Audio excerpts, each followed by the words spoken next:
King Adolf Frederick of Sweden.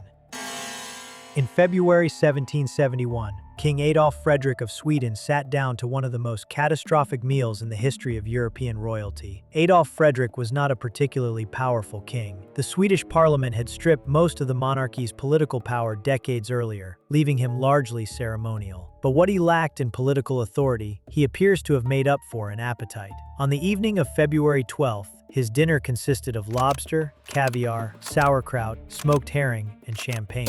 This was simply the first course. For dessert, he ate semla, a traditional Swedish cream bun made with almond paste and whipped cream served in a bowl of hot milk. He ate 14 of them. 14 individual servings of a rich, heavy cream pastry on top of an already enormous meal. King Adolf Frederick died that same night of digestion problems so severe that his body simply gave out. He was 61 years old. Swedish schoolchildren today still know him by a nickname that has followed his memory for over 250 years. They call him the king who ate himself to death. His son, Gustav III, succeeded him and immediately set about reclaiming royal power from the parliament, eventually staging a coup and becoming one of the most significant Swedish monarchs in history. The father, who barely registered as a political figure, is remembered primarily because of what he had for dessert: Tycho Brahe. Tycho Brahe was the most important astronomer in the world in the late 16th century. His observations of the night sky were more precise than anything produced before the invention of the telescope. He had spent decades meticulously mapping the positions of stars and planets from his enormous observatory on a private island granted to him by the King of Denmark. His data was so accurate that Johannes Kepler used it directly to formulate the laws of planetary motion, and those laws formed the foundation that Isaac Newton later built upon to describe gravity. Without Tycho Brahe's data, the scientific revolution looks different. He was not simply a famous scientist. He was one of the key figures in the entire history of human knowledge. In October 1601, Brahe attended a formal royal banquet in Prague, hosted by a Bohemian baron. Partway through the meal, he needed to use the toilet. At a formal dinner of that era in European high society, leaving the table before the host rose was considered an embarrassing breach of etiquette. Tycho Brahe was a man of enormous pride and social vanity. He had once lost his nose in a duel over a mathematical argument and wore a prosthetic metal nose for the rest of his life. The idea of committing a public social embarrassment was apparently worse to him than the physical discomfort of waiting. So he stayed at the table and held it for the entire remainder of the banquet. By the time he got home, he was in serious pain.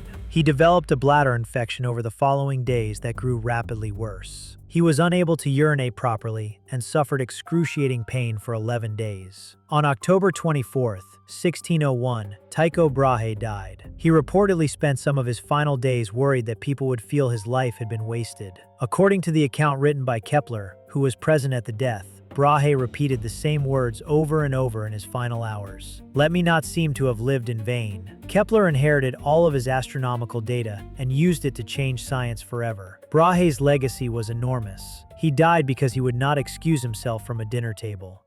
King George II of Great Britain. By the morning of October 25, 1760, King George II had been on the British throne for 33 years. He had personally commanded troops at the Battle of Dettingen in 1743, making him the last British monarch to lead soldiers into battle. He had overseen the beginning of what would become the British Empire's greatest period of global expansion. Under his reign, Britain had defeated France in the 7 Years' War and begun cementing control over large parts of North America and India. He was 77 years old, sharp-minded, and by all accounts still fully in command of his duties.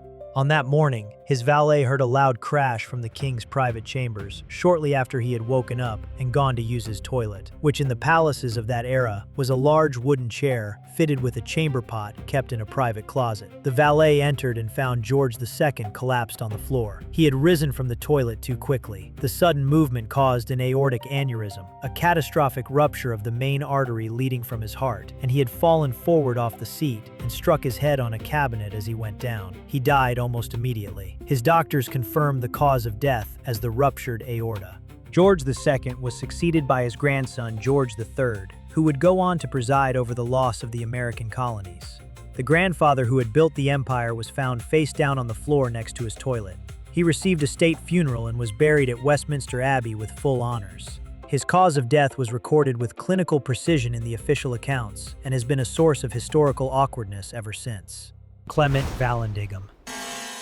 In June 1871, a prominent Ohio lawyer named Clement Vallandigham was representing a man accused of murder in a case that had attracted significant public attention. The defendant, Thomas McGeehan, was on trial for shooting and killing a man named Tom Myers during a barroom fight. Vallandigham was one of the most famous lawyers in the United States at that time. He had previously served as a congressman, run for governor of Ohio, and had been so loudly opposed to the Civil War that President Abraham Lincoln had personally ordered his arrest and exile to the Confederacy. He was not a man who lacked confidence in his own abilities or his own arguments. Vallandigham's defense theory was straightforward. He intended to argue that the victim, Tom Myers, had actually shot himself accidentally while drawing his own pistol during the struggle. To demonstrate this theory to his fellow lawyers at the hotel where the legal team was staying the night before a key court session, Vallandigham took out the pistol that had been entered into evidence. He showed the other men in the room how Myers could have drawn the weapon with it already cocked, and how in the motion of drawing it from a low position, the barrel could have pointed toward the body. He put the gun against his own torso to demonstrate the angle. He pulled back the hammer to show the cocking action. The gun fired. Vallandigham had accidentally picked up the loaded pistol instead of the unloaded one he had intended to use for the demonstration.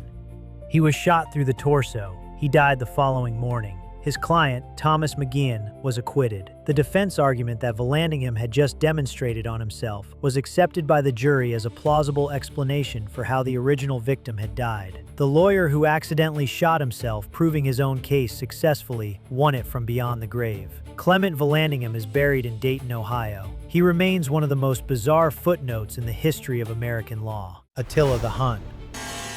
By the year 453 AD, Attila the Hun had built the largest empire in the world at that time. He had terrorized two Roman empires simultaneously, extracted enormous sums of gold from emperors who were too afraid to fight him, and earned a reputation so terrifying that the people of his era believed God had personally sent him to punish humanity. He was called the Scourge of God. Roman generals refused to meet him in open battle. Entire cities surrendered before his armies even arrived. He had humiliated the most powerful military force on earth so many times that the Roman Empire began paying him tribute simply to leave them alone. At the height of his power, Attila decided to take a new wife. Her name was Ildiko, and by all accounts she was very young and very beautiful. Attila threw a wedding feast on a scale that matched his reputation. His entire court celebrated through the night with enormous quantities of food and wine. Attila, a man who had survived decades of battle, political assassination attempts, and the full military might of Rome, drank heavily. When the celebrations finally ended, he retired to his wedding chamber with his new bride. The next morning, his guards became concerned when Attila failed to emerge at his usual hour.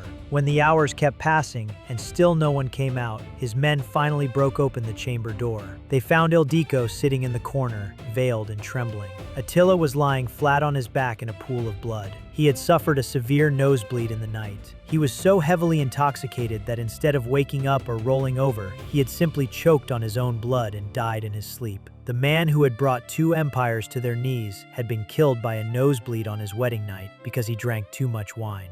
His men buried him in a triple coffin of gold, silver, and iron. According to historical accounts, they then executed every person who had been involved in preparing the burial to ensure that no enemy could ever find his grave and desecrate it. His tomb has never been found. The empire he spent his entire life building collapsed almost immediately after his death. His sons went to war with each other over the inheritance and tore everything apart within a generation. The Scourge of God died choking in his own bed, and everything he built died with him.